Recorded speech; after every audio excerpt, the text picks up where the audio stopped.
Assalamualaikum warahmatullahi wabarakatuh. Perkenalkan, nama saya Amanda Marisa Rahat. Nama saya Irna Rahim Saputri. Saya Oki Winardi. Saya Sucila Rawati. Kami dari kelompok 4 ingin menjelaskan mengenai kebijaksanaan kependudukan dan keluarga berencana. Baik, saya akan membahasnya. Yang pertama itu ada ruang lingkup kebijakan penduduk.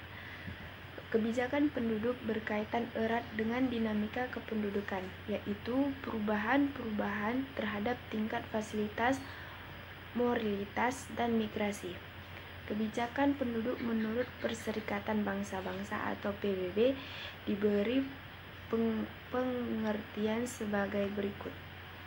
Nah, pengertiannya adalah langkah-langkah dan program-program yang membantu terciptanya tujuan-tujuan ekonomi secara demografis dan tujuan-tujuan umum lainnya. Kebijakan penduduk dapat mempengaruhi fasilitas baik untuk menaikkan mampu menurunkan angka kelahiran. Pada waktu ini kebijakan mengenai fertilitas hanya dihubungkan dengan penurunan fasilitas melalui keluarga berencana. Kebijakan tentang moralitas biasanya langsung dihubungkan dengan kesehatan, bahkan sering dihubungkan dengan klinik rumah sakit, dokter. Moralitas mempunyai hubungan erat dengan morbiditas atau tentang sakit. Migrasi merupakan mekanisme penduduk. Hanya dengan migrasi, distribusi penduduk dapat dipengaruhi dalam jangka relatif pendek. Dalam membahas migrasi, biasanya urbanisasi dicakup pula di dalamnya. Urbanisasi sebagai keadaan dan proses pemusatan penduduk di daerah urban. Mungkin hanya ini yang dapat saya sampaikan, akan dilanjutkan oleh teman saya. Ada anggapan seolah-olah urbanisasinya hanya disebabkan oleh migrasi dari desa ke kota, atau urbanisasi dianggap identik dengan migrasi dari desa ke kota. Masalah yang dapat dipengaruhi fertilitas adalah nuptalitas, yaitu hal-hal yang berhubungan dengan perkawinan. Kemudian, macam-macam kebijakan penduduk dapat bersifat nasional terpadu atau sektoral. Kebijakan nasional terpadu mencakup berbagai segi kehidupan dengan berbagai tujuan mengenal kependudukan. Semua komponen yang mempunyai hubungan dengan kependudukan mempunyai orientasi yang sama, sehingga merupakan satu sistem. Masing-masing komponen mempunyai kaitan dengan komponen lainnya yang menuju pada suatu komponen sasaran yang ditentukan. Misalnya, penurunan fertilitas, mortalitas, atau peningkatan migrasi penduduk. Akan menjelaskan tentang program-program kependudukan. Program kependudukan itu ada dua, yaitu transmigrasi dan keluarga berencana. Transmigrasi merupakan kebijaksanaan kependudukan mengenai migrasi. Kebijaksanaannya adalah redistribusi melalui migrasi yang telah diatur oleh pemerintah pada Undang-Undang Nomor 3 Tahun 1972 yang telah mengatur pokok-pokok penyelenggaraan transmigrasi. Dan transmigrasi itu sendiri tidak hanya memiliki aspek kependudukan, akan tetapi juga memiliki aspek ekonomi, sosial, budaya, dan pertahanan. Kedua, kegiatan keluarga berencana. Kegiatan keluarga berencana adalah program kependudukan yang meningkatkan pelayanan kesehatan ibu dan anak, yang akan mengurangi angka kematian pada bayi. Dan ini juga termasuk salah satu dari kebijaksanaan kependudukan tersebut. Baiklah, Di sini saya akan menjelaskan tentang dampak kelahiran. Saya akan menjelaskan tentang bidang pengendalian kelahiran. Jadi di sini bidang pengendalian kelahiran ini yaitu pengaturan kelahiran, yang dikenal pula sebagai kontrasepsi dan pengaturan fasilitas yang merupakan metode atau alat yang digunakan untuk mencegah kehamilan. Perencanaan, pembekalan, dan penggunaan kontrasepsi ini disebut juga keluarga berencana. Kemudian saya akan menjelaskan penurunan tingkat kematian pada anak-anak. Di sini,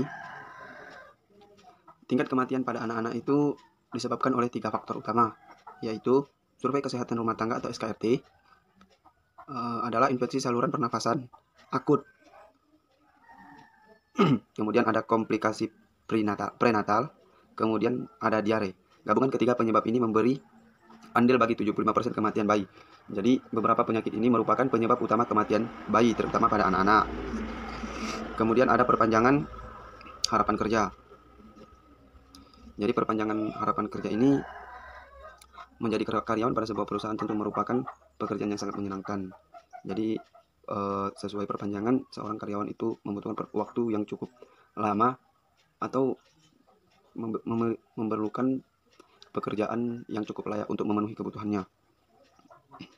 Kemudian di sini penyebaran penduduk yang lebih serasi dan seimbang.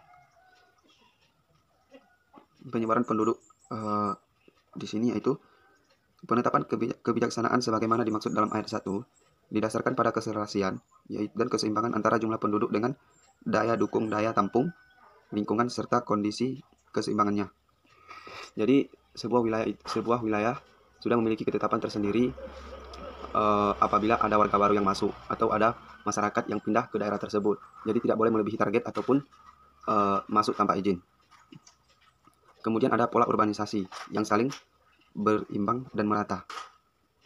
Nah, di sini pola urbanisasi ini yaitu pola urbanisasi yang tidak terkendali akan menunjukkan adanya ketidakseimbangan demografi secara keruangan, yang sering disebut dengan istilah urbanisasi berlebih atau overurbanisation. Kemudian ada perkembangan dan penyebaran angkatan kerja. Nah, itu apabila tenaga kerja tersebut lebih memilih mencari pekerjaan di daerah lain, maka mereka mungkin akan kesulitan untuk mendapatkan pekerjaan dikarenakan di daerah lain masih kekurangan tenaga kerja. Dan di daerah atau pulau lain masih sangat banyak potensi alam yang dapat dimanfaatkan menjadi lapangan kerja bagi mereka yang ingin mencari lapangan pekerjaan. Jadi kesimpulannya, kebijakan penduduk berkaitan dengan dinamika kependudukan, yaitu perubahan-perubahan terhadap tingkat mortalitas, dan migrasi. Macam-macam kebijakan kependudukan adalah transmigrasi, program keluarga berencana. Kebijakan penduduk yang utama di Indonesia adalah program keluarga berencana. Kemudian ada kebijakan kependudukan di Indonesia telah diatur oleh GBHN yang meliputi bidang-bidang pengendalian kelahiran. Yang pertama,